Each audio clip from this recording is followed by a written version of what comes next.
الشیطان الرجیم بسم اللہ الرحمن الرحیم کما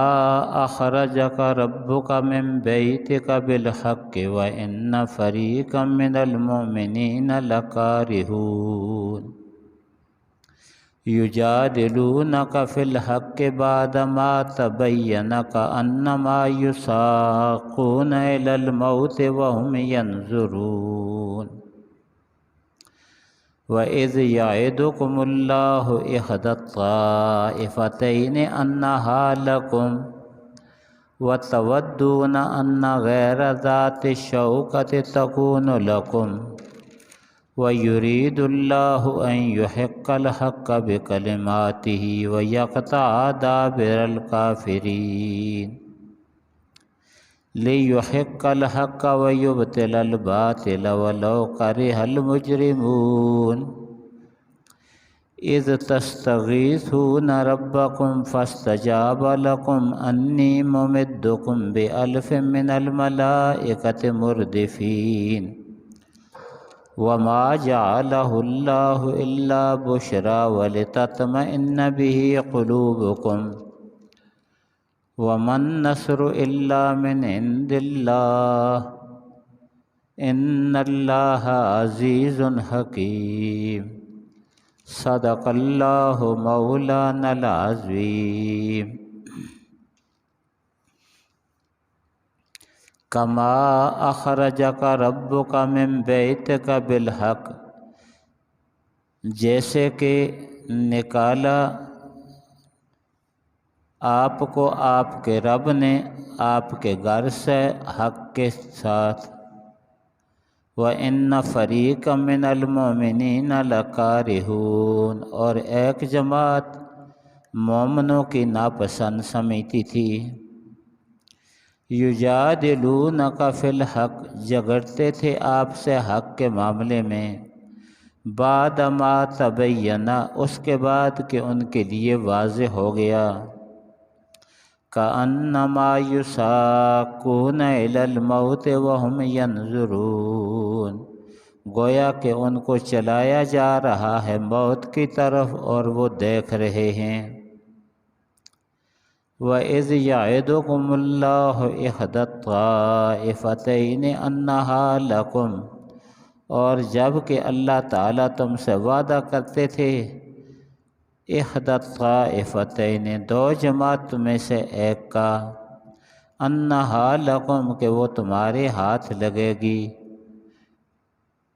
وتودون ان غیر ذات الشوکۃ تکون لکم،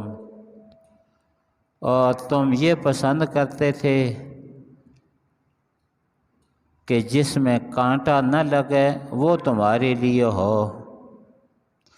وَيُرِيدُ اللَّهُ أَن يُحِقَّ الْحَقَّ بِكَلِمَاتِهِ، اور اللہ یہ ارادہ فرماتے تھے کہ ثابت کر دیں حق کو اپنے کلام سے، وَيَقْطَعَ دَابِرَ الْكَافِرِينَ، اور کاٹ دے جڑ کافروں کی، لِيُحِقَّ الْحَقَّ وَيُبْطِلَ الْبَاطِلَ، تاکہ سچا کر دکھائے حق کو، وَيُبْطِلَ الْبَاطِلَ، اور مٹا دے باطل کو، وَلَوْ كَرِهَ الْمُجْرِمُونَ، اگرچہ ناپسند سمجھیں مجرم لوگ۔ اِذْ تَسْتَغِيثُونَ رَبَّكُمْ، جب کہ تم فریادیں کر رہے تھے اپنے رب سے، فَاسْتَجَابَ لَكُمْ، پس تمہاری دعا کو قبول کر لیا، انی ممدکم بِأَلْفٍ مِّنَ الْمَلَائِكَةِ مُرْدِفِينَ، کہ بے شک میں تمہاری مدد کر رہا ہوں 1000 فرشتوں کے ساتھ، مردفین، جو لگاتار آ رہے ہیں، وَمَا جَعَلَهُ اللَّهُ إِلَّا بُشْرَى، اور نہیں کیا ہم نے ان فرشتوں کے اترنے کو مگر خوشخبری، وَلِتَطْمَئِنَّ بِهِ قُلُوبُكُمْ، اور تاکہ تمہارے دل جم جائیں، وَمَا النَّصْرُ إِلَّا مِنْ عِنْدِ اللَّهِ، اور نہیں ہے مدد مگر اللہ کی طرف سے، ان اللہ عزیز حکیم، بے شک اللہ تعالیٰ زبردست ہیں، حکمت والے ہیں۔ آمنت باللہ و بآیاتہ،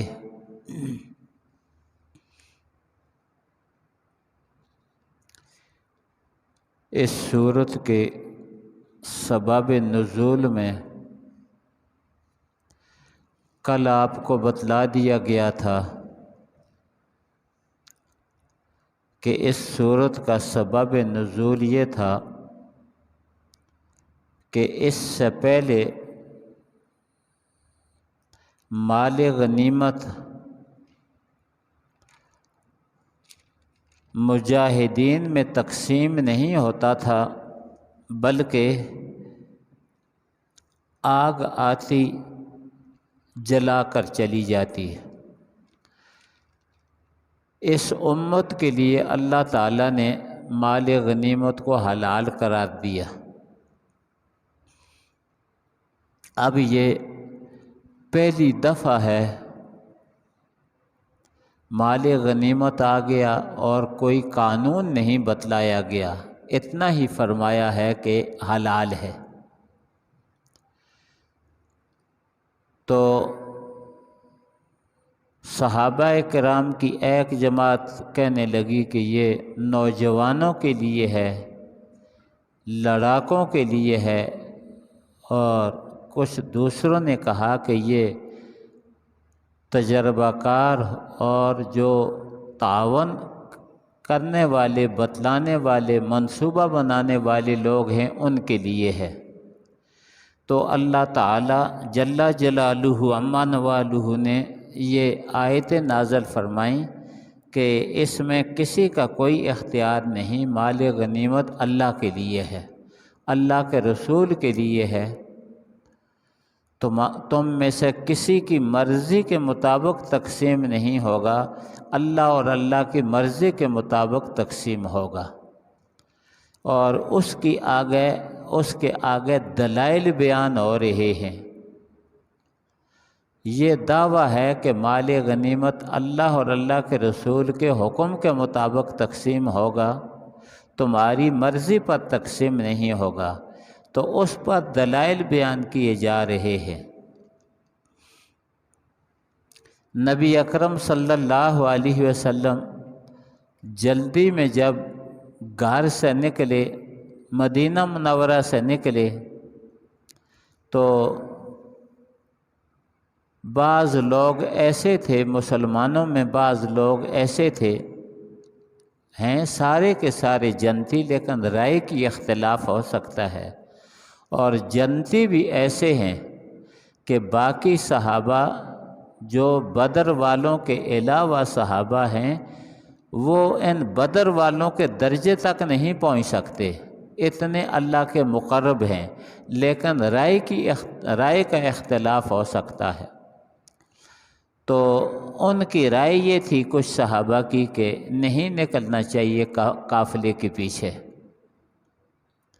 لیکن اللہ تعالیٰ نے نبی علیہ السلام کے دل میں ڈالا، اللہ تعالیٰ نے نبی اکرم صلی اللہ علیہ وسلم کو بتلا دیا کہ آپ کو نکلنا ہے، اور ہر صورت میں نکلنا ہے، جو آپ کے ساتھ نکل جائیں گے، جو نہیں نکلیں گے، اللہ تعالیٰ آپ کو فتح عطا فرمائے گا۔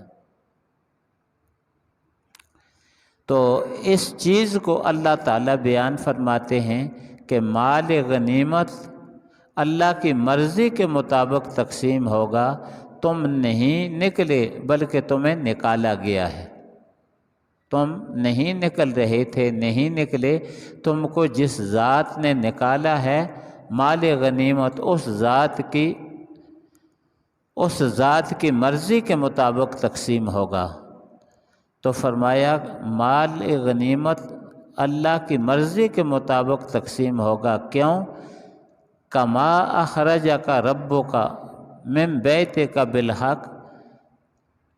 کیونکہ نکالا ہے تجھے تیرے رب نے تیرے گھر سے حق کے ساتھ، حق کو ثابت کرنے کے ساتھ، خود نہیں نکلے بلکہ اللہ تعالیٰ نے نکالا ہے۔ وَإِنَّ فَرِيقًا مِّنَ الْمُؤْمِنِينَ لَكَارِهُونَ، فرمایا مومنوں کی ایک جماعت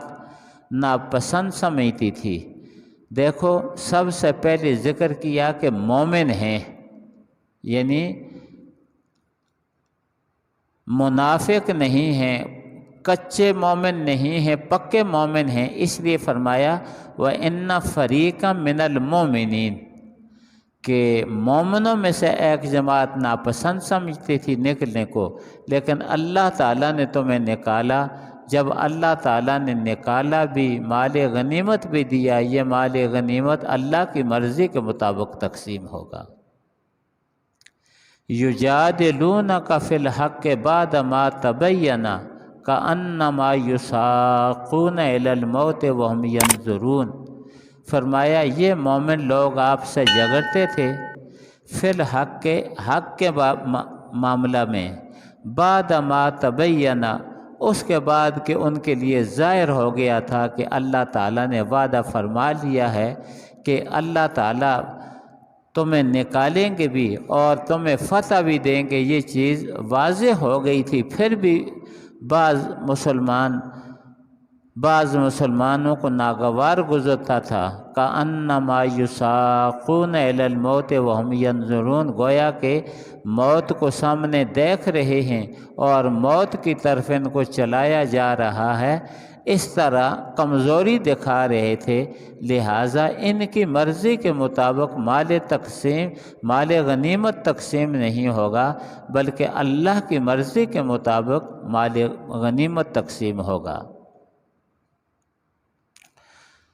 وَإِذْ يَعِدُكُمُ اللَّهُ إِحْدَى الطَّائِفَتَيْنِ أَنَّهَا لَكُمْ وَتَوَدُّونَ أَنَّ غَيْرَ ذَاتِ الشَّوْكَةِ تَكُونُ لَكُمْ۔ بدر میں جب نبی اکرم صلی اللہ علیہ وسلم صحابہ کرام کو جو لے کر آئے تھے تو قافلے کے 60-70 آدمی کے قافلے کے مقابلہ میں لے کر آئے تھے۔ اب جب بدر میں پہنچ گئے تو پتہ چلا کہ اب اس قافلہ نکل چکا ہے، تو اب مقابلہ ہے ایک بڑے مسلح جرار لشکر کے ساتھ مقابلہ ہے۔ تو نبی اکرم صلی اللہ علیہ وسلم نے صحابہ کرام کے ساتھ مشورہ کیا، تو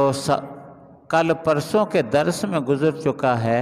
کہ مشورے میں صحابہ کرام کہنے لگے کہ ہم ہر صورت میں لڑیں گے، آپ کو تنہا نہیں چھوڑیں گے، آپ کے آگے لڑیں گے، پیچھے لڑیں گے، دائیں لڑیں گے، بائیں لڑیں گے، اگر آپ ہمیں حکم دیں گے تو پہاڑوں پہ اپنے گھوڑوں کو ڈال دیں گے، اور اگر آپ حکم دیں گے تو ہم دریا میں اپنے گھوڑوں کو ڈال دیں گے، ہم آپ کو تنہا نہیں چھوڑیں گے۔ جب صحابہ کرام کا امتحان پورا ہو گیا، یہ جو پوچھا تھا یہ امتحان کے لیے پوچھا تھا، اللہ تعالیٰ نے اپنے پیارے حبیب صلی اللہ علیہ وسلم کو بتلا دیا تھا، لیکن صحابہ کرام سے یہ پوچھا کہ اب ہم کیا کریں، آگے لڑیں یا نہ لڑیں، آگے لڑیں یا نہ لڑیں؟ تو صحابہ کرام نے کہا کہ ہم جیسے آپ فرمائیں گے ہم اسی طرح کریں گے۔ تو صحابہ کرام کا امتحان مکمل ہو گیا، وہ لڑنے کے لیے تیار ہو گئے۔ ابھی تک نبی علیہ السلام نے ان کے سامنے یہ ظاہر نہیں فرمایا تھا، یہی فرمایا تھا کہ اللہ تعالی ہمیں فتح دیں گے، لیکن پوری تفصیل نہیں بتلائی تھی۔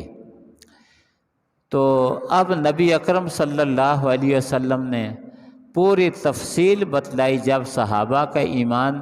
امتحان مکمل ہو گیا تو پوری تفصیل بتلائی کہ اللہ تعالیٰ نے ہمیں فتح کا وعدہ فرمایا تھا، اور اللہ تعالیٰ نے وعدہ یہ فرمایا تھا کہ ان دو جماعتوں میں سے ایک جماعت کو آپ فتح کریں گے، یا وہ چھوٹی جیسی جماعت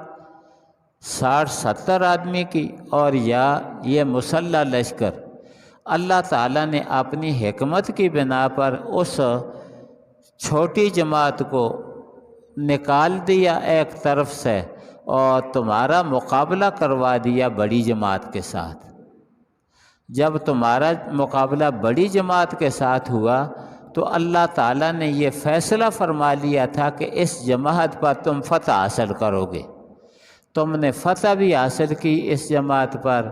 اور ان کو گرفتار بھی کیا، قتل بھی کیا، گرفتار بھی کیا اور مال غنیمت بھی تمہیں ملا۔ تو جب یہ سارا کچھ کرنے والی اللہ کی ذات ہے تو پھر تمہیں ہر چیز میں اللہ کا حکم ماننا چاہیے۔ تو مال غنیمت تقسیم کے معاملے میں بھی اللہ کا حکم ماننا چاہیے۔ تو اس چیز کی طرف اشارہ کیا وَإِذْ يَعِدُكُمُ اللَّهُ إِحْدَى الطَّائِفَتَيْنِ أَنَّهَا لَكُمْ، جب اللہ تعالیٰ تم سے یہ وعدہ فرما رہے تھے کہ دو جماعتوں میں سے ایک جماعت تمہیں ضرور ملے گی، وَتَوَدُّونَ أَنَّ غَيْرَ ذَاتِ شَوْكَةٍ تَكُونُ لَكُمْ، تم یہ چاہتے تھے کہ جس میں کانٹا نہ لگے، جس میں کیل کانٹا نہ لگے، چھوٹا قافلہ ہمیں مل جائے، بڑے کی ضرورت نہیں۔ لیکن اللہ تعالیٰ وَيُرِيدُ اللَّهُ أَن يُحِقَّ الْحَقَّ بِكَلِمَاتِهِ وَيَقْطَعَ دَابِرَ الْكَافِرِينَ، اور اللہ تعالیٰ کا ارادہ یہ تھا کہ حق کو ثابت کر دے اپنے کلام سے، وَيَقْطَعَ دَابِرَ الْكَافِرِينَ، اور تاکہ کافروں کی جڑ کو کاٹ ڈالے۔ تو یہ فتح کس نے؟ تم تو چھوٹے قافلے کو لینا چاہتے تھے، اللہ تعالیٰ نے تمہیں بڑی جماعت دے دی اور کافروں کی طاقت کو بھی توڑ دیا، مال غنیمت بھی دے دیا، کافروں کو گرفتار کر کے تمہیں دے دیا، تمہیں مال غنیمت کے طور پر دے دیے یہ لوگ تمہیں۔ لہٰذا مال غنیمت جو تقسیم ہوگا وہ اللہ کی مرضی کے مطابق تقسیم ہوگا، نہ کہ تمہاری مرضی کے مطابق۔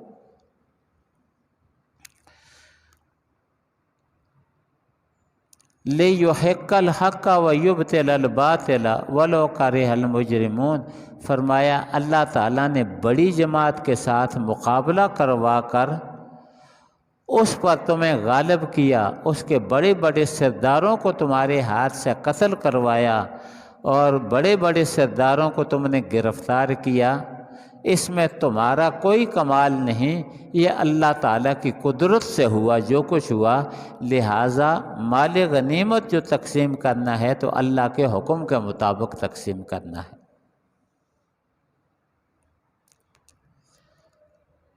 مفسرین نے ایک عجیب واقعہ لکھا ہے یہاں۔ وہ واقعہ یہ ہے کہ کافر جب نکل رہے تھے مکہ مکرمہ سے تو سب کو نکال رہے تھے، ان میں دو آدمی وہ بھی تھے جو نبی اکرم صلی اللہ علیہ وسلم کے بہت ہی قریبی، باقی بھی بہت تھے لیکن دو بہت ہی قریبی تھے نبی اکرم صلی اللہ علیہ وسلم کے۔ ان میں سے ایک تھے نبی اکرم صلی اللہ علیہ وسلم کے سکے چاچا حضرت عباس رضی اللہ تعالی عنہ۔ جب فوج نکلنے لگی تو کافروں نے ہر ایک کو مجبور کیا، ان کو بھی مجبور کیا ساتھ لے آئے، چونکہ ان نے نبی علیہ السلام کے حکم سے اپنے اسلام کا اظہار نہیں کیا تھا۔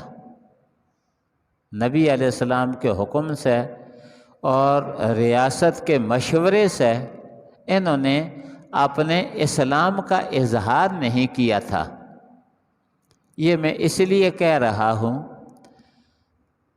کہ کتابوں میں یہ لکھا ہے کہ یہ فتح مکہ کے موقع پر مسلمان ہوئے ہیں، کتابوں میں یہ لکھا ہے کہ یہ فتح مکہ کے موقع پر مسلمان ہوئے ہیں، اور فتح مکہ تو آج سے 7-8 سال بعد میں ہے، اور یہ پہلے ہی ان کافروں کے ساتھ آئے ہیں۔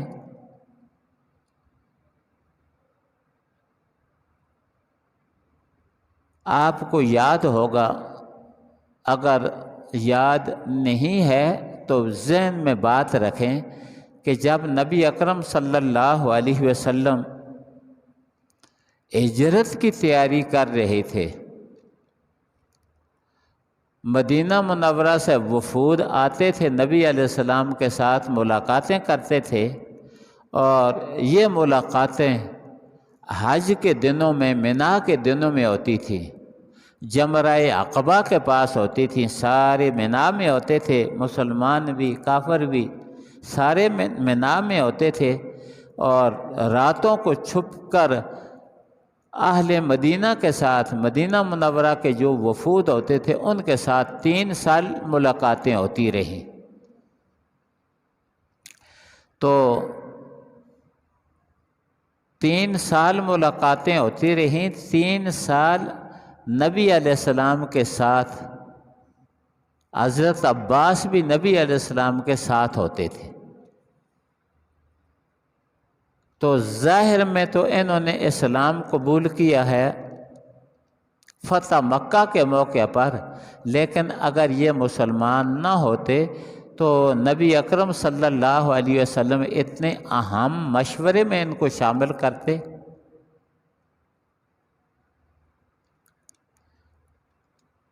یہ پہلی ہی سے یہ واقعات یہ بتلاتے ہیں کہ پہلے ہی سے یہ مسلمان تھے، لیکن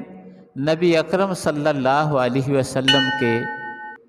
حکم سے، جس طرح کے ہمیشہ حکومتوں کے، ریاستوں کے قاعدے ہوتے ہیں، کسی کو ظاہر کیا جاتا ہے، کسی کو چھپایا جاتا ہے، کسی کو دوسروں کے اندر چھوڑا جاتا ہے، تو شاید اس طرح ان کو وہاں مکہ مکرمہ کے اندر چھوڑا گیا، ان کو مکہ مکرمہ کے اندر چھوڑا گیا تاکہ وہاں کے جو حالات ہیں وہ مسلمانوں کے لیے خراب نہ ہوں، اور یہ جو ہیں یہ نبی اکرم صلی اللہ علیہ وسلم کو حالات سے آگاہ بھی کرتے رہیں، اور نبی اکرم صلی اللہ علیہ وسلم کو اور نبی اکرم صلی اللہ علیہ وسلم کے خلاف اگر کوئی تدبیر ہو، یا وہاں جو کمزور مسلمان ہیں، یا وہاں جو کمزور مسلمان ہیں مکہ مکرمہ میں، تو ان کی بھی نگرانی کی جائے، اور ان کو بھی پناہ دی جائے، ان کو بھی اپنے اس سے تاکہ کافر ان کو نقصان نہ پہنچا سکے۔ اس پر ایک دلیل یہ بھی ہے کہ صلح حدیبیہ کے موقع پر نبی اکرم صلی اللہ علیہ وسلم گئے تھے عمرہ ادا کرنے کے لیے، کافروں نے ان کو نہ چھوڑا، عمرہ ادا کرنے کے لیے کہا کہ کبھی نہیں چھوڑیں گے۔ بڑے مذاکرات ہوئے، بہت مذاکرات کے بعد یہ فیصلہ ہوا کہ آئندہ سال عمرہ کریں گے، اس سال عمرہ کرنے کی اجازت نہیں، آئندہ سال عمرہ کریں گے، اور آئندہ سال عمرہ کریں گے 3 دن مکہ مکرمہ میں ٹھہریں گے، زیادہ ٹھہرنے کی اجازت بھی نہیں ہوگی۔ نبی علیہ السلام نے ان کی اس شرط کو، باقی کئی مشکل شرطوں کو مانا، اس شرط کو بھی نبی علیہ السلام نے مانا۔ اور وہاں یہ واقعہ بھی پیش آیا کہ جہاں نبی علیہ السلام اور صحابہ کرام ٹھہرے ہوئے تھے، پہاڑی کے پیچھے سے آ کر کچھ لوگوں نے نبی علیہ السلام پر حملہ کرنا چاہا، نبی علیہ السلام کے صحابہ پہ حملہ کرنا چاہا، لیکن اللہ تعالیٰ نے ان کے ہاتھوں کو، کافروں کے ہاتھوں کو روک لیا، مسلمانوں کو کوئی نقصان نہ پہنچا سکے۔ اور مسلمان بھی کافی مسلمان ہیں، 1450 صحابہ ہیں، اگرچہ غیر مسلح ہیں لیکن کافی تعداد ہے، 1450 صحابہ کرام ہیں، تو ان کو بھی توفیق نہیں ہوئی کہ ان کے اوپر حملہ کریں یا ان کے حملے کا جواب دے سکیں۔ قرآن شریف میں سورۃ الفتح میں یہ قصہ بیان کرنے کے بعد اللہ تعالیٰ نے فرمایا وَلَوْلَا رِجَالٌ مُؤْمِنُونَ وَنِسَاءٌ لَا تَعْلَمُوهُمْ أَن تَطَئُوهُمْ فَتُصِيبَكُم مِّنْهُم مُّعَرَّةٌ۔ فرمایا اگر مکہ مکرمہ میں ایسے مرد، مسلمان عورتیں، مسلمان بچے اگر نہ ہوتے کہ تم جب مکہ مکرمہ پہ حملہ کرتے تو ان کو رون ڈالتے، جب سامنے آتا ہے پھر سارے کے سارے کسی نے اسلام کا اظہار کیا ہے، کسی نے اسلام کا اظہار نہیں کیا، تو جب لشکر داخل ہوتا ہے شہر میں تو سب کا صفایا کر دیا جاتا ہے۔ فرمایا کہ تمہیں یہ موقع نہ دیا ہم نے مکہ مکرمہ پر حملہ کرنے کا، اور ان کو بھی ہم نے، ان کے ہاتھوں کو بھی تم سے روکا، وہ بھی تمہیں نقصان، حملہ کر کے بھی نقصان نہ پہنچا سکے۔ کیوں کہ وہاں کچھ مسلمان مرد تھے، مسلمان عورتیں تھیں، تم ان کو قتل کر دیتے، اس لیے ہم نے تمہارے ہاتھوں کو ان سے روکا، ان کے ہاتھوں کو تم سے روکا، لڑائی نہ ہونے دی۔ معلوم ہوا اس آیت سے بھی یہ معلوم ہوا کہ کچھ مسلمان مرد اور مسلمان عورتیں وہاں تھے، لا تعلمونہم، قرآن شریف میں سورہ فتح میں آتا ہے، تم ان کو نہیں جانتے تھے، تم ان کو نہیں جانتے تھے، کہیں ان کو قتل نہ کر دیتے، اس لیے۔ تو ہو سکتا ہے کہ یہ بھی حضرت عباس بھی جو ادھر سے نبی علیہ السلام کے ساتھ اتنے مشکل مقام میں مشورے میں شامل ہوتے ہیں، جو انتہائی اہم اور انتہائی خطرناک مقام ہے، تو وہاں مشورے میں شامل ہوتے ہیں، لیکن ظاہر یہی کیا جا رہا ہے کہ یہ مسلمان نہیں ہوئے ابھی تک، ظاہر یہی کیا جا رہا ہے کہ ابھی تک مسلمان نہیں ہوئے۔ یہ بدر میں آئے بھی، گرفتار بھی ہوئے، ان کے کپڑے بھی پھٹے۔ عبداللہ ابن ابی نے ان کو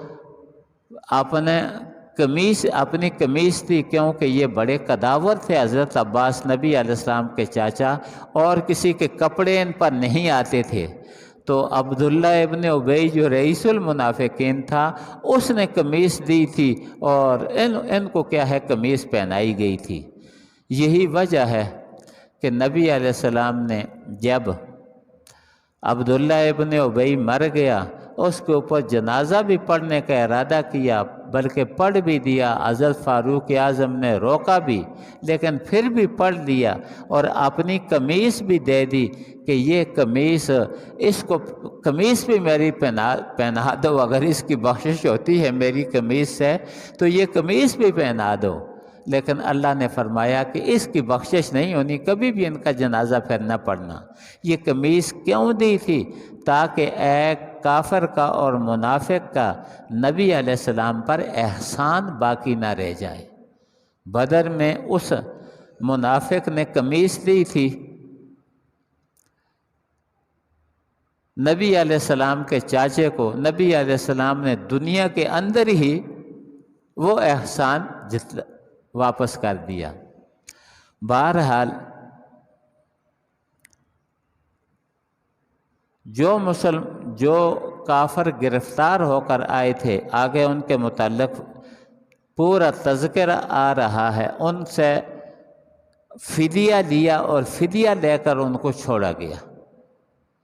تو ان میں جو وہاں آئے تھے، جس طرح حضرت عباس تھے، اسی طرح عاص ابن ربیع بھی تھے، یہ نبی علیہ السلام کے داماد ہیں۔ عاص ابن ربیع بھی کافروں کے ساتھ ہی آئے تھے، اور نبی علیہ السلام کی صاحبزادی ان کے نکاح میں تھی۔ تو انہوں نے بھی اپنے فدیے کے طور پر، ان کی بیوی نے، نبی علیہ السلام کی صاحبزادی نے اپنا ایک ہار، قیمتی ہار تھا، وہ بھیجا کہ فدیے میں یہ لے لو اور اس کو چھوڑ دو۔ جب نبی علیہ السلام نے وہ ہار دیکھا تو حقیقت میں وہ ہار تھا حضرت خدیجۃ الکبریٰ رضی اللہ تعالی عنہا کا۔ تو نبی علیہ السلام اس ہار کو دیکھ کر رونا شروع ہو گئے پرانی یادیں تازہ ہوگیں، پرانی محبت اور قربانی کی یادیں تازہ ہوگیں۔ تو نبی علیہ السلام نے فرمایا کہ اگر چاہتے ہو تو یہ ہار اس کو واپس دے دو، یہ میری صاحبزادی کا ہار ہے، یہ اس کو واپس دے دو۔ تو صحابہ نے کہا کہ بڑی خوشی سے واپس دے دو۔ تو اب ہار بھی واپس ہو گیا، اور بلکہ صحابہ نے یہ بھی کہا کہ آپ کے جو چاچا گرفتار ہوئے ہیں ان کا فدیہ بھی ہم نہیں لینا چاہتے، وہ بھی کر دو۔ نبی علیہ السلام نے فرمایا ان سے پورا فدیہ لینا ہے، ایک درم بھی نہیں چھوڑنا۔ نبی علیہ السلام نے فرمایا پورا فدیہ لینا ہے، ایک درم بھی نہیں چھوڑنا۔ ان سے فدیہ لے لیا، ان کا ہار واپس ہو گیا۔ اور یہاں بھی ایک قصہ پیش آیا کہ یہ کافروں کا مال لے کر، عاص ابن ربیع کافروں کا مال لے کر تجارت کے لیے شام گئے، واپسی میں وہ مال بھی ان کے ساتھ ہے، یہ گرفتار ہو گئے، مال بھی گرفتار ہو گیا، مال پر بھی قبضہ ہو گیا۔ اور وہ بھی اس اثناء میں اس کو یہ کہا گیا تھا، اس نے یہ وعدہ کیا تھا بدر میں کہ جو نبی علیہ السلام کی صاحبزادی ہیں ان کو بھیج دینا ہے۔ اس نے بھیج دیا، وعدہ کیا، وعدہ پورا کر دیا۔ تو اب یہ واپسی میں جب گرفتار ہوا تو مسجد کے ساتھ سارا مال بھی جمع ہے، اس کے ساتھ باقی جو لوگ ہیں وہ بھی جمع ہیں، یہ بھی ہے۔ تو صبح کی نماز پڑھائی نبی علیہ السلام نے، تو نبی علیہ السلام کی صاحبزادی دروازے پہ کھڑے ہو کر یہ اعلان کرتی ہے کہ میں نے عاص ابن ربیع کو اور جو جتنا اس کا مال ہے اس سب کو میں نے پناہ دے دی، تو میں سے کوئی بھی اس کے جان کے ساتھ بھی نہیں چھیڑ سکتا اور اس کے مال کے ساتھ بھی نہیں چھیڑ سکتا۔ اب وہ کڑی دیکھو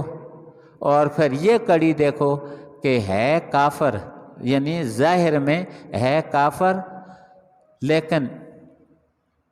نبی علیہ السلام کی صاحبزادی، یہ قانون ہے کہ مسلمانوں میں سے کوئی بھی کسی کافر کو پناہ دے دے تو سارے مسلمان اس کی پناہ کو نہیں توڑ سکتے۔ یہ تو ہمارا پاکستان ہے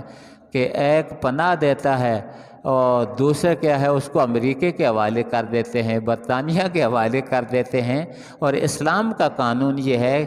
کہ جو کسی کو پناہ دے مسلمان، وہ سارے مسلمانوں سے کیا ہے پناہ میں ہوتا ہے۔ تو یہاں نبی علیہ السلام کی صاحبزادی نے اعلان کر دیا کہ یہ میرا خاوند اور اس کا مال میری پناہ میں ہے۔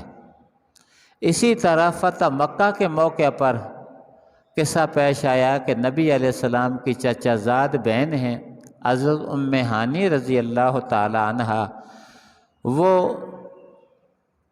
نبی علیہ السلام کے سامنے آ کر کہتی ہیں کہ میرے دیوروں میں سے کسی دیور کو یہ حضرت علی اور باقی صحابہ قتل کرنا چاہتے ہیں، میں ان کو پناہ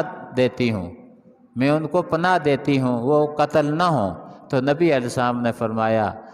کہ ہم نے بھی اس کو پناہ دی، اے ام ہانی، ہم نے بھی اس کو پناہ دی جس کو آپ نے پناہ دی۔ تو بہرحال یہ پناہ دینا کسی کو یہ ایک مسلمہ اصول ہے، سوائے ہمارے کہ ہمارے یہاں جو کسی کی پناہ میں ہو اس کو ہم گرفتار کروا کر کے بھیج دیتے ہیں کچھ نہ کچھ پیسے لے کر، پھر اس کا جو نتیجہ نکلتا ہے جن پر بیچتے ہیں وہ کہتے ہیں کہ یہ تو اپنی ماں بہن کو بھی بیچ ڈالتے ہیں۔ انہی نے کہا جن پر ہم نے احسان کیا، انہوں نے کہا کہ یہ تو اپنی عورتوں ماؤں بہنوں کو بھی بیچ سکتے ہیں پیسے کے بدلے میں، عزت ہوئی ہماری۔ تو عرض یہ کر رہا تھا کہ حضرت عباس یہاں گرفتار ہوئے۔ چلو بات لمبی ہو رہی ہے، انشاءاللہ پھر بات کروں گا۔ وآخر دعوانا ان الحمد للہ رب العالمین۔